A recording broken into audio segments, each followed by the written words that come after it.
Mesdames et messieurs, bonjour. C'est un plaisir de vous retrouver sur notre chaîne Mindset. Aujourd'hui, nous recevons Abdourahmane Didjoa, cofondateur de Belgium for You, pour qu'il nous en dise plus sur son projet. N'oubliez pas de vous abonner et d'activer les notifications. Allons rejoindre notre invité.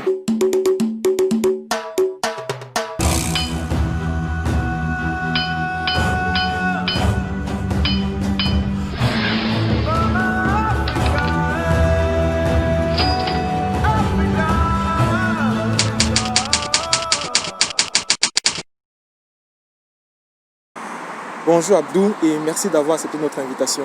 Bonjour Gabin, c'est moi qui vous remercie. D'accord. Est-ce que tu peux te présenter pour nos téléspectateurs s'il te plaît?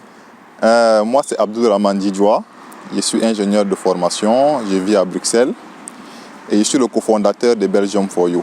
Car il faut dire que Belgium for You, c'est une structure qui a été créée par moi-même et mon associé Ronald Kitou. Ok. Et ton associé Ronald Kitou, ça fait combien de temps que vous travaillez ensemble déjà? Ronald Kitou et moi on se connaît depuis très longtemps, on a étudié ensemble et on a d'abord cofondé le cercle des étudiants camerounais à l'ULB en 2013 et quand on a terminé, donc, 2 ans après, en 2017 donc, on a créé Belgium for You. Ok. Et voilà, ça fait donc 3 ans que Belgium for You existe. Exactement. Ok. Et d'où vous êtes venu cette idée-là? Est-ce que c'est pendant que vous étiez au cercle des étudiants camerounais que vous avez vu qu'il y avait un manque à combler ou bien d'où naît l'idée? L'idée vient du fait que beaucoup d'étudiants qui veulent venir en Belgique n'ont parfois personne ici sur place pour les accompagner dans les démarches, pour les inscriptions, pour le logement, etc. Et ceux qui en ont la famille ici, parfois ces familles-là n'ont pas le temps de les aider en fait dans leur démarche. Et donc on s'est dit que voilà, on va donc être le tremplin entre l'étudiant et la Belgique. Et donc nos services sont variés, ça va de l'équivalence des diplômes, ça va de l'inscription dans les écoles, ça va de la recherche de logement. Et une fois sur place, on fait tout ce qui est accueil à l'aéroport, on fait tout ce qui est aide pour les démarches administratives, c'est-à-dire ouverture de compte bancaire, de la mutuelle, plein d'autres services en fait. Donc on accompagne vraiment l'étudiant pour qu'il se sente vraiment intégré une fois qu'il arrive sur place en Belgique. D'accord. Donc ça veut dire qu'un étudiant, prenons par exemple l'exemple d'un étudiant camerounais, il peut vous contacter depuis le Cameroun et vous vous occupez de la procédure depuis le Cameroun jusqu'à son arrivée, son installation en Belgique. Exactement. Et il faut dire qu'on n'est pas que... comment dire ça? On n'est pas que focalisé sur le Cameroun. Hein. Il faut dire que c'est pour les étudiants africains en général. Wow. C'est-à-dire, ça peut être un Sénégalais, un Congolais qui veut venir en Belgique et tout. Et on fait les mêmes démarches, c'est-à-dire équivalence, inscription, accueil à l'aéroport, etc., etc. Donc c'est un panel de services. Et on est allé plus loin aussi parce qu'on fait aussi les services pour les particuliers. Ça veut dire les personnes qui ne sont pas étudiants et qui viennent ici pour des séjours privés, c'est-à-dire des séjours familiales, vacances ou pour les raisons de santé. On les accueille à l'aéroport, on leur trouve un logement et on leur trouve un chauffeur pour les courses. Wow. Donc on fait ce genre de service. Donc vous avez tout, j'ai envie de dire, un pack de services quoi. C'est ça, exactement. C'est le bon mot. On a des packs de services en fait. Ok. Ouais, et comment est-ce que vous vivez cette aventure-là, vous deux? Est-ce que vous êtes heureux? Voilà. Comment est-ce que vous vivez ça? Ça fait déjà 3 ans. Je suppose que si après 3 ans, Belgium for You est toujours debout, ça veut dire que tout se passe bien, on va dire les choses ainsi. Rien n'est simple, hein, rien n'est simple. Mais il faut dire que voilà, on tient le coup. Les débuts ne sont jamais faciles. Donc au début on a commencé petit à petit, on a eu nos premiers clients et tout, ils ont été satisfaits et c'est comme ça qu'on continue l'aventure en fait. Hein. Donc chaque année on a des étudiants qui viennent nous voir pour des besoins par exemple d'inscription, pour des besoins de logement. Donc il y a plein de services qu'on nous demande en fait et on essaye au mieux de comment satisfaire les clients en fait. Ouais. Est-ce que vous couvrez aussi la région flamande? Non, pas encore, parce que voilà, déjà en région flamande, le problème c'est le problème linguistique. Parce que la plupart des gens qui viennent ici sont pour la plupart des pays francophones. Et donc voilà, pour l'instant c'est vraiment la Wallonie et Bruxelles. D'accord. Exactement. D'accord. Ouais. Et j'aimerais aussi savoir d'où est-ce que vous puisez vos informations, parce que si des étudiants vous contactent pour peut-être faire une équivalence, peut-être chercher une école, je suppose que Belgium for You a une source pour informer justement sa clientèle, quoi. Où est-ce que vous tirez vos informations? Comment est-ce que le client peut être certain que l'information que Belgium for You me donne est avérée? Oui, ça c'est une bonne question. Et donc, voilà, il y a le site du service des équivalences Oui. dans lequel on trouve nos informations. Oui. Parce que voilà, ce site-là, il est très diversifié. Par pays, par exemple, tu peux trouver l'information que tu as besoin. Il y a le SPF intérieur, il y a l'Office des étrangers aussi, dans lequel on peut avoir les informations sur la demande des visas, comment ça se passe. Et il y a aussi le site des universités et des hautes écoles. Oui. Donc c'est là-bas qu'on se renseigne aussi pour tout ce qui est inscription de l'élève, pour tout ce qui est, voilà, toutes les questions concernant l'inscription. On les retrouve dans les sites web des universités et des hautes écoles. Oui, ok. Et moi, il y a un point que je trouve un aspect vraiment très important, s'agissant notamment des équivalences. Ouais. On sait qu'il y a des gens ici avec des comportements douteux qui prennent 50 dossiers d'équivalence et qui vont au service des équivalences et ça pose généralement des problèmes. Ouais. Voilà, parce qu'ils disent que ce sont mes cousins et tout. Mhm. Est-ce que l'étudiant qui est au Cameroun ou bien au Sénégal, en Côte d'Ivoire, qui contacte Belgium for You, peut être certain que Belgium for You n'a aucune difficulté administrative à aller déposer 50 dossiers, voire 100 dossiers, parce que je suppose que plusieurs personnes vous contactent en même temps. Oui. Est-ce que vous avez ce genre de difficulté-là ou bien au niveau administratif, il n'y a pas de souci? Ah, si, en fait, pour l'instant, on n'a pas eu de soucis, pour l'instant. Oui. En même temps, on n'a pas encore atteint les 50 dossiers, hein, donc je vais dire que pour l'instant, on n'a pas eu de soucis. Oui. Donc, quand les étudiants nous contactent et tout, on fait l'étude des dossiers. Oui. Et ensuite, si le dossier est bon, parce qu'on ne prend pas son dossier juste pour s'amuser, non. On regarde le dossier, on dit, OK, avec ce dossier-ci, est-ce qu'il pourrait avoir l'équivalence ou pas à l'avance, tu vois? Okay. Parce qu'on ne s'aventure pas comme ça, aller déposer un dossier juste pour déposer. Il faut qu'on se rassure qu'il aura son équivalent, parce qu'il paye pour ces services-là, en fait. Oui. Et donc, on prend son dossier, on analyse d'abord, et ensuite, on voit maintenant si le dossier est vraiment éligible pour avoir une équivalence. Et comme ça, on va déposer. Pour l'instant, on n'a pas eu de souci de limite de dossier. Oui. Et c'est vrai que c'est une bonne question. Mais voilà, le jour que la limite va arriver, voilà, on va s'arrêter à la limite. Hein. Ouais. Mais pour l'instant, on n'a pas eu ce problème-là, en fait. D'accord. Et à quel moment est-ce que le client se fait facturer? C'est dès le moment où il vous contacte ou bien c'est après que vous ayez étudié son dossier et estimé qu'on peut le déposer? Voilà, c'est ça. C'est-à-dire, il nous contacte via une plateforme habituelle, oui. Soit c'est Facebook, soit c'est le site web. Oui. Et ensuite, voilà, on fait un entretien téléphonique avec la personne. Et donc, après ça, il nous envoie ses dossiers, on l'analyse. Et maintenant, c'est après cette analyse-là qu'on demande de payer une avance. Parce que il faut dire que rien n'est gratuit, hein, parce que c'est le temps qu'on prend pour analyser ce dossier, c'est le temps qu'on prend pour l'écouter. Et donc, il paye une partie. Maintenant, la deuxième partie, il la paye quand il obtiendra son équivalence. D'accord. Ouais. Et comment la personne est rassurée? Parce que quelqu'un qui est, je sais pas, au Burundi, au Rwanda, il ne vous a jamais rencontré et il vous donne ses sous. Comment est-ce qu'il est certain que voilà, ces mecs ne vont pas juste fuir avec mon argent? Est-ce qu'il y a une assurance, une garantie quelque part? En tout cas, c'est la confiance. Hein. Il veut dire, c'est la confiance. Tu ne peux pas garantir à quelqu'un à 100% que tu ne vas pas faire quelque chose avec son dossier. C'est vraiment une relation de confiance entre la personne et nous.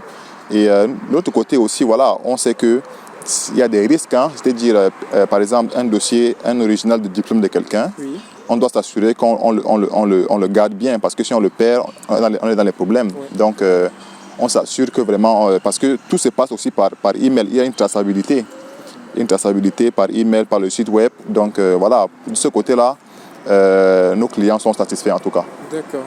Ouais. Et en Europe, si quelqu'un vit en Europe, c'est facile, on peut juste faire un virement bancaire. Oui. Mais ceux qui sont en Afrique, comment est-ce qu'ils peuvent faire pour justement vous virer les sous, pour justement payer les services que vous allez leur rendre? Donc voilà, parfois, ceux qui sont en Afrique, oui. Ils ont quelqu'un ici de référence qui nous font le virement. Oui. Bon, ceux qui n'ont pas de personnes de référence ici, oui. Nous font des transferts via les structures de transfert. Sans faire de pub, hein, il y a les Western Union, etc. qui sont disponibles. D'accord. Ouais. D'accord. Et est-ce qu'il y a des exemples de difficultés comme ça que vous avez rencontrées durant ce parcours? Ça fait déjà 3 ans.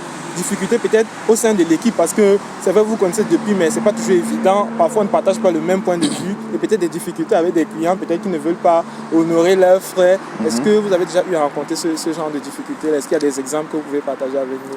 Au niveau de l'équipe, non, parce que voilà, comme il est dit, Ronald et moi se connaissent depuis longtemps. Oui. Et donc, on a travaillé ensemble bien avant de faire Belgium for You. Oui. Et donc, on connaît comment on fonctionne en fait. C'est pour cela qu'on travaille ensemble. Et maintenant, côté client, la difficulté est souvent de leur côté dans le sens où, voilà, ils demandent plein de questions. Oui. Et au final, il dit qu'il n'a pas les moyens de payer, par exemple. Tu vois, ça veut dire qu'on fait tout le travail pour lui. Il y en a même parfois, on le fait gratuitement, hein, juste pour aider la personne. Oui. Ça dépend vraiment des personnes à qui qu'on a en face. Okay. Parfois, on fait ça, on fait juste pour aider les gens aussi. Mais il y a des gens, par exemple, ils viennent te voir, ils t'expliquent son problème, oui. Tu l'aides. Au final, il te dit que voilà, il veut parler plus loin parce qu'il n'a pas les moyens, parce que du coup, voilà, on se retrouve bloqué en fait. Ça, c'est décevant. Ouais. Ça, c'est vraiment décevant. Ouais. Et voilà, est-ce qu'il y a quel est le type de personnes qui vous contactent? J'ai envie de dire, est-ce que ce sont uniquement des Africains ou bien même vous pouvez aussi rendre service aux étrangers? J'ai envie de dire, ce n'est pas seulement les Africains qui peuvent venir faire une équivalence en Belgique, même des Français. Est-ce que vous avez déjà eu à être contacté par ce type, bon, j'ai envie de dire, par ces personnes-là, ou bien c'est pas ouvert à ces personnes-là, c'est ouvert à tout le monde, ou bien c'est, voilà. C'est ouvert à tout le monde, sauf que les problèmes des Européens est différent de celui des Africains, en fait. Ceux qui sont en Europe, en fait, ont des facilités au niveau des démarches administratives. Ce n'est pas toujours le cas pour ceux qui sont en Afrique. Ce qui fait que ce sont les étudiants les maghrébins et africains qui nous contactent le plus, en fait. Et donc, ça, c'est le côté étudiant. Maintenant, côté particulier, bon, on a eu des clients qui étaient européens, hein, qui voulaient, par exemple, trouver un logement quand ils arrivaient ici, ou bien quelqu'un qui va les conduire pour leurs différentes courses. Ça, on l'a fait. Donc, voilà, en tout cas, on est ouvert. Maintenant, ce qui nous approche le plus, c'est les Africains, en tout cas.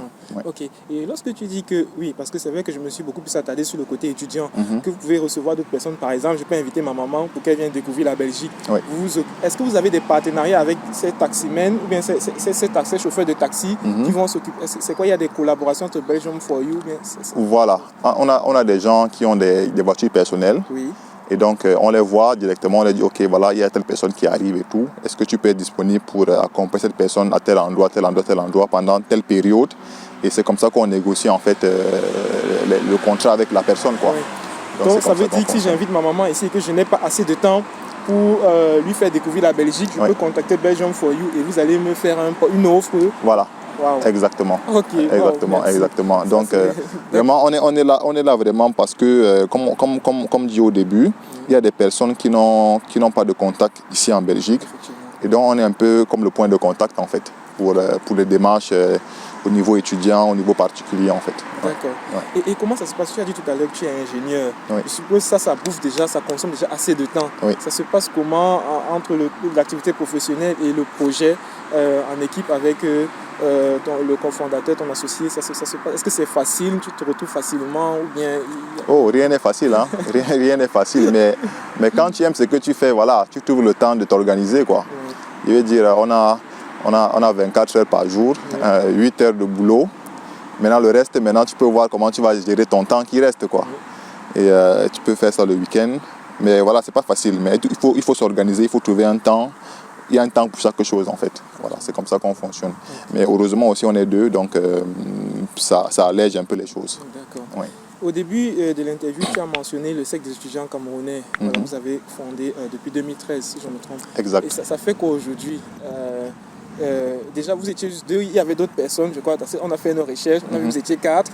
Voilà. Et aujourd'hui, ça fait quoi de savoir que 7 ans après, ce cercle existe? Parce que si vous avez fondé ce cercle-là 7 ans après, qui c'est pour Belgium for You? Donc, ça fait quoi aujourd'hui de sentir que voilà, on a l'initiative avec des amis de ce genre de projet-là? Ça fait plaisir. En tout cas, je me rappelle quand on a créé ce cercle-là, c'était dans ma chambre d'étudiant. Hein. On était vraiment 4. On a créé les statuts.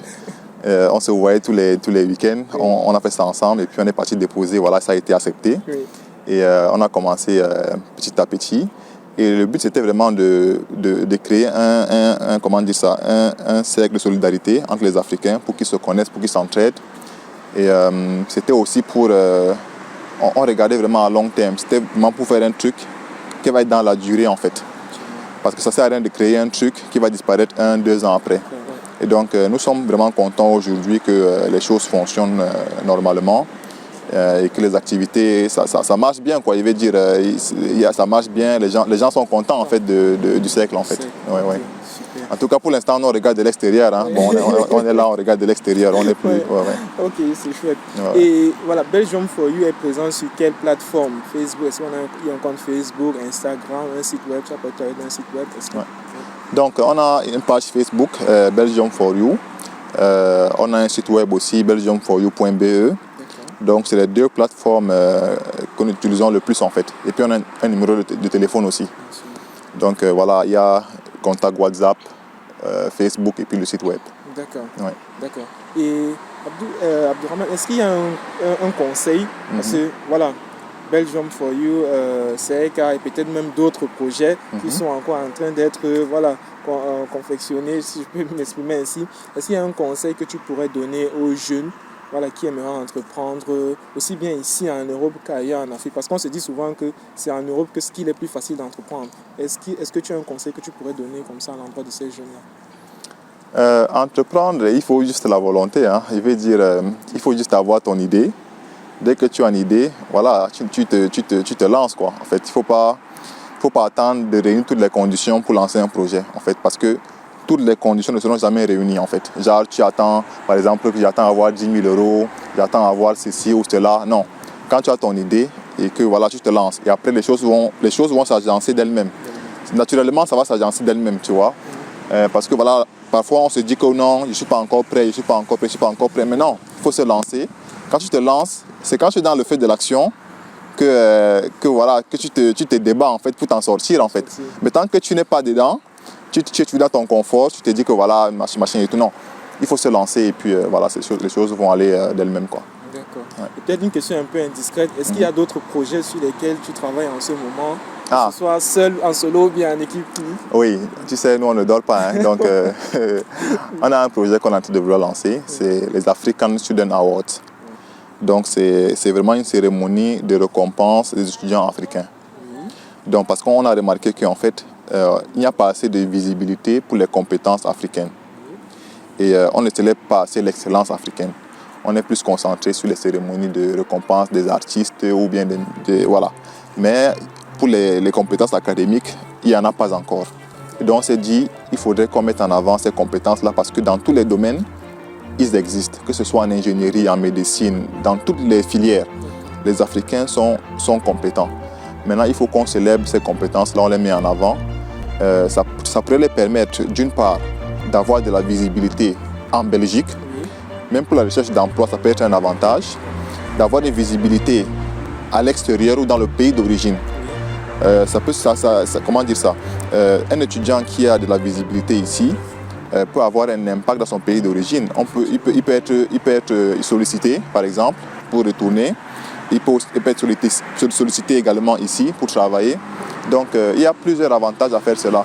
Et le but vraiment, en fait, c'est de se mettre en avant. Oui.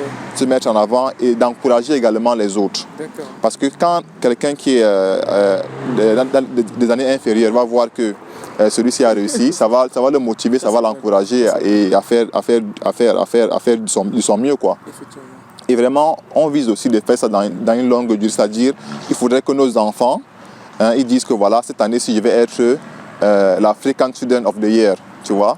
Et vraiment, c'est quelque chose qui, voilà, c'est pour vraiment motiver les étudiants africains. Effectivement, et je pense que ça peut même changer le mindset des étudiants parce que généralement, quand on arrive, on se dit beaucoup plus, on va chercher l'argent, on va jobber. Ouais. Si maintenant on a une source de motivation, on peut se dire oui, on va un peu jobber et on va travailler parce qu'il y aura voilà, l'African Student Awards. C'est ça. Wow. Et ce projet, pour le moment, je suppose que ce n'est que focalisé pour la Belgique ou bien c'est pour la Belgique. Il faut dire que les projets qu'on crée en fait sont liés en fait. Hein. C'est-à-dire d'abord Belgium for You en fait. Oui. C'est permettre à l'étudiant en fait de vraiment d'être tranquille dans la tête, c'est-à-dire d'être bien intégré en fait. Oui. Parce que s'il est bien intégré, il pourra bien étudier et réussir. Oui. Maintenant, en fin de compte en fait, il faut récompenser celui qui a réussi en fait. Donc c'est dans le sens que là qu'on a mis sur pied African Student Awards pour donc célébrer l'excellence, quoi. Oui. Donc voilà. Et qui sait, peut-être il y aura un projet qui va permettre à ces excellents étudiants ici de rentrer et s'insérer au pays. Qui sait? Ça on verra bien. Oh, merci. En tout cas, moi je trouve que ces projets sont tous louables et voilà, quelque part c'est une source de motivation. Ça fait plaisir de savoir qu'il y a des aînés comme ça qui évoluent et qui tirent quand même leur cadet derrière. Je pense vraiment ça c'est louable. Ah, merci. Ok. Avant qu'on ne passe à la fin de notre entretien, il y a quand même une dernière question qu'on aime généralement poser, c'est celle de savoir quelle est la chanson préférée de notre invité. Est-ce que Abdourahmane a une chanson préférée qu'il écoute en ce moment? Moi, j'écoute un peu de tout. Hein. Je vais dire, je suis fan de plein de chansons. Oui. Mais celle qui m'a beaucoup marqué, en fait, c'est celle de Soprano. C'est le titre, c'est Ferme les yeux et imagine-toi, Okay. Soprano. Oui. Celle-là, j'aime bien. D'accord. Ouais, Wow, c'est du rap. Mais je crois qu'on peut quand même mimer un geste. Donc, du coup, est-ce qu'on peut mettre un extrait que tu nous... Ouais, déjà, je n'ai pas une belle voix, donc... je n'ai pas une belle voix. Non, la musique donc, va jouer. On va mettre la musique, voilà. On va nous faire quelques... Voilà. Pas de rappeur. C'est possible, ça, quelques secondes. Non, franchement, il y a les domaines où je ne m'hasarde pas, en fait. Donc, je préfère seulement vous dire que voilà, j'aime écouter cette chanson-là. Okay. Et voilà, c'est une chanson que j'aime bien. Et j'écoute un peu de tout, hein, mais celle-là particulièrement, je l'ai aimée depuis très longtemps. Et pourquoi le message, il est profond ou bien? Le message, c'est un message, en fait, ça permet d'avoir les pieds sur terre, en fait. Ça permet de ne pas se plaindre, pourtant il y a des gens qui sont comment dire ça, dans les conditions plus compliquées, plus difficiles. Ça permet en fait de garder vraiment les pieds sur terre, en fait. Ouais, c'est ça. Tu es Camerounais. Est-ce qu'il t'arrive souvent de retourner au Cameroun depuis que tu es ici en Belgique? Oui, le Cameroun, c'est la terre-mère. Donc, chaque fois qu'on peut, on retourne là-bas, parce que la famille est là-bas aussi. Oui. Donc, c'est vraiment important de garder les liens avec son pays d'origine, quoi. Oui. C'est ça que moi, je fais, en tout cas. D'accord. Ouais. D'accord. En tout cas, merci, Abdourahmane, d'avoir accepté notre invitation. Nous, on a passé un agréable moment et j'espère que c'est aussi le cas pour toi. C'est moi qui vous remercie. C'est une très belle initiative, ce que vous faites. J'encourage vivement. C'est très bien, il faut continuer dans cette voie-là. Moi, je pourrais également vous conseiller quelques jeunes entrepreneurs également qui seront fiers de passer dans votre chaîne, quoi. D'accord. Et voilà, j'invite les gens à partager, liker la page. Et voilà, quoi. D'accord, merci Abdou. En tout cas, c'est avec plaisir que nous recevons ces invités. Mesdames et messieurs, nous sommes arrivés au thème de notre interview qui avait pour invité Abdourahmane Djidjoa, cofondateur de Belgium for You. Mettez-nous un like si vous avez aimé la vidéo et n'hésitez pas à nous contacter si vous souhaitez mettre en avant votre projet. Retrouvons-nous dans les commentaires.